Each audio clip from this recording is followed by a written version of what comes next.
Hello there, and welcome to the basement.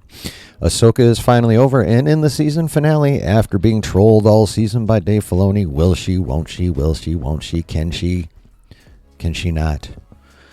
Sabine Wren did successfully use the Force. Now, I know a lot of people are currently freaking out about this. I, for one, am not, oddly enough. At the beginning of the show, when it looked like they might do this, I was like, nah, not necessary. But I think they did it in a cool way, and as you saw on the thumbnail, Sabine is not Rey 2.0. Sabine earned it.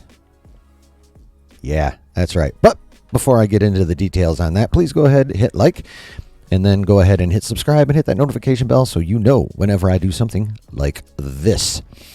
But now back to the video at hand. So, why is Sabine not Rey 2.0? Well, number one, she actually earned it by work. She had trained with Ahsoka. Granted, it's an indeterminate amount of time, but she had trained with Ahsoka in the past. Not sure how long, but it was like 4 years prior. Also, and this is the fun part, and this is kind of based off of Legends, but at the rate Dave is pulling from Legends, I think this is a safe point to make, and that is Sabine Wren is of House Wren, which is of Clan Vizsla. Yes, we all know the Vizslas, but what we may not think about, and it only occurred to me kind of randomly. Actually, I take that back. I probably did have help listening to someone on a different channel. Anyway, but there is Tar Vizsla from the long ago, thousands of years ago. He was the first Mandalorian Jedi. And now being of Clan Vizsla, Sabine Wren has Force potential in her bloodline. That's number one. Number two. Actually, that would technically be number two. Number one, she actually did work for it. She earned it. Number two, she is descended of Tar Vizsla.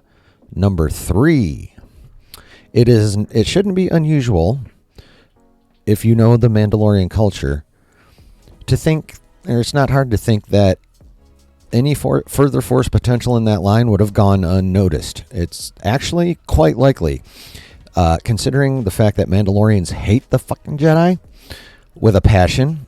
Their armor and its capabilities are designed specifically to battle Jedi, and of course, obviously it'll work against the normal rest of the people in the galaxy.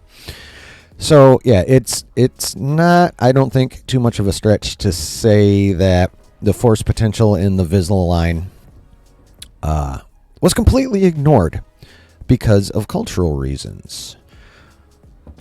Yeah, and this means potentially the Vizslas on Clone Wars and the Mandalorian had Force potential.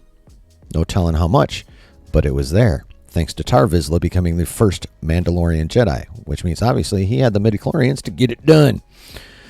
Now, as Sabine actually genetically has more of a proficiency for the Force than the rest of us, don't know by how much, probably, just guessing, I say probably on the level of Obi-Wan, enough to be effective, but she's going to have to work hard in order to get really effective, like truly effective.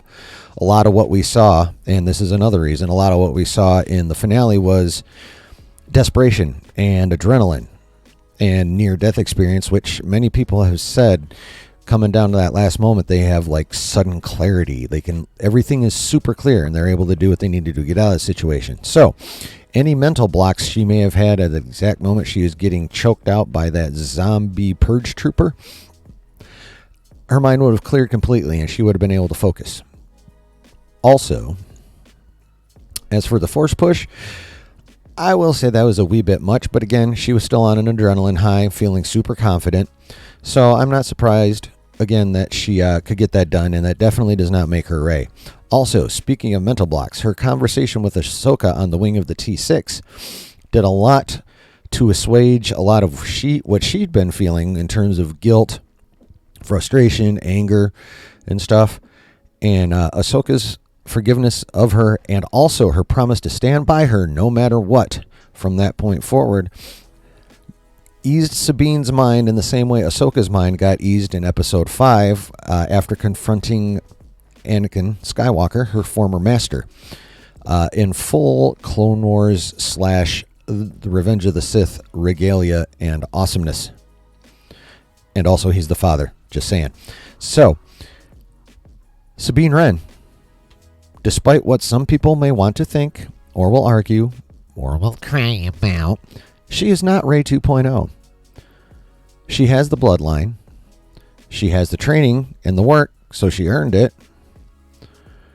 And again, it's not unusual that no one else in the Vizsla line would have any idea about it because Mandalorians hate Jedi. So, Sabine Wren, not Rey 2.0, not a Mary Sue.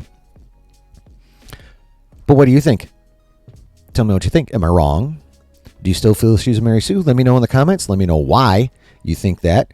And while you're at it, go ahead and hit that like button and tap the subscribe button and then the notification bell to where it's full so you know anytime I drop fun little stuff like this.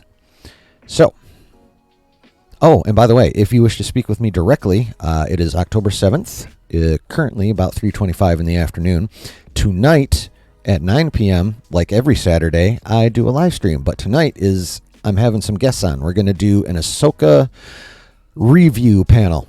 I did an Ahsoka preview panel before the Saturday before the episode premiered, if you also want to check that out, or any of my other explanation / theory videos. I've got a few. And news updates, too, in the nerdy world. So feel free to check all that out, or come on by tonight or any Saturday night at 9 p.m. Eastern, and we can talk together live. But until such time as you click around me again, always remember, there's always a good time to be had when you're chilling in the basement.